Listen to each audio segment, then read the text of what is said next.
جیم قی دال پوتک.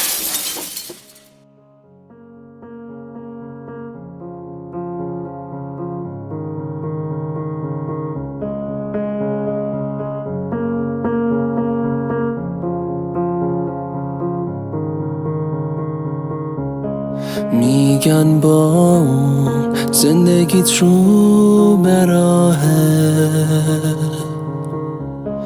واقعا قد من اون تو را دوست داره.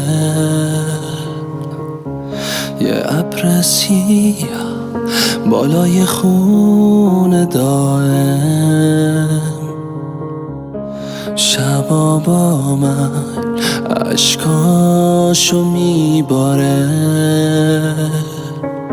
چه دنیاییه، همه رفتن شکستن، دل کندن. ای خدا چشا که بسته از خودم خسته است.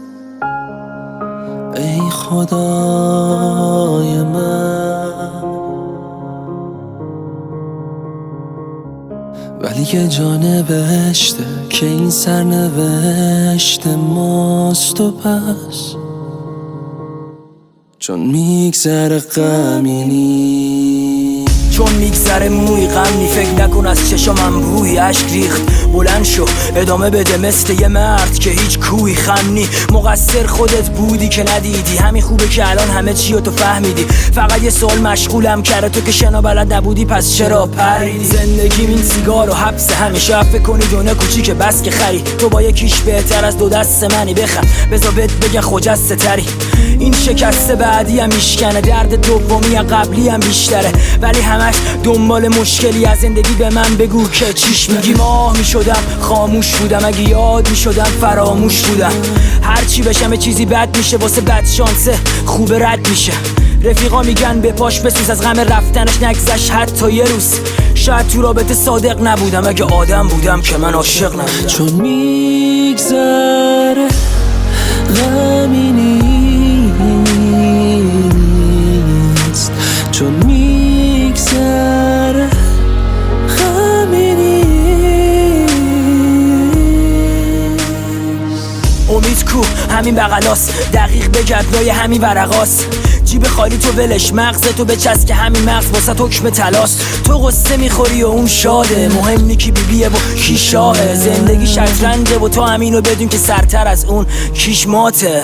میگی برو حاجی خرم نکن دیگه، بیشتر از این پرپرم نکن. میگم دیگه همه چی تو دادی برباد، میگی ولم کن دست از سرم وردار. میگم که چی انقدر تو خودت خره، میگی برو باشه زندگی تو بهتره. وقت ما یه سردرد دورش یه هدبند، بعد سیاتر از همون روز اسفنده ها. بیا فردا رو قشنگ کنیم، به خدا فکر کنیم و دلا رو یه رنگ کنیم. بیا جوری بسازیم که خراب نشه، کشت انگور تبدیل به شراب نشه. بیا آجرامونو از کوه برداریم، تو حین سربازی فکر کنیم سرداریم. بیا دوچار هزیون نشیم، خودمون باشیم به عشقی مدیون نشیم. چون میگذره غمی نیست، چون میگذره غمی نیست.